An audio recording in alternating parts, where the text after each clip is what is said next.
Hi, my name is Jason Seng. I'm a Chinese American and I identify as queer. I came out to my family around I think I was 16. Although I didn't really come out.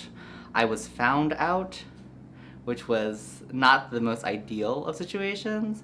But I think in the long run, I think it was the best thing because I know that I procrastinate on almost everything in my life. And if given the choice, I probably would have procrastinated on that too. And so now I've been out to my parents for coming on a decade now, which is pretty awesome. And it's been a long journey, but I think we're making a lot of progress. So when I came out, my the thing you have to understand is my parents are both evangelical Christians. Start with my parents are both. Okay. So the thing you have to understand is both of my parents are evangelical Christians. They're very involved with the church. My father was a founding elder of my church, and my mom, she is a worship deaconess. And I was very, very involved in my faith, in my church community.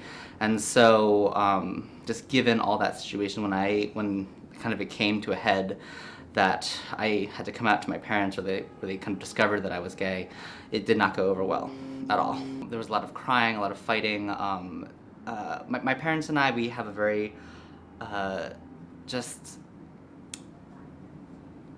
passive aggressive relationship, so it was just a lot of sitting around a table in silence and just like not like I would say a sentence and then they would say a sentence and then minutes would pass. It would feel like eons.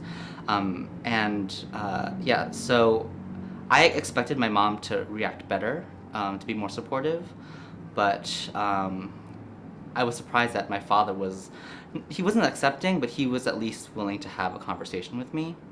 Albeit it always had to be super theological or, you know, theoretical and not about like, I like this guy. What do I do with my penis? I don't know. It was all just like about, my soul and where I was going and all that kind of stuff. But my mom she would just break down in tears and not be able to have a conversation with me. And I feel really bad because I eventually had to seek out kind of that, that kind of maternal support. I had a close friend of mine in high school who I became very close with just because I was able to kind of go over to her house. I had to seek out that maternal support from a friend of mine, well, rather her mother. And so I would go over to my friend's house almost every day after school, and her mom was kind of my surrogate mom for that year and a half before college. And I look back at it and I feel really bad in a lot of ways because, I mean, I did what I had to do to emotionally survive that period, but I know that it hurt my parents a lot. And I wish that that's kind of the thing that I wish I could have taken back.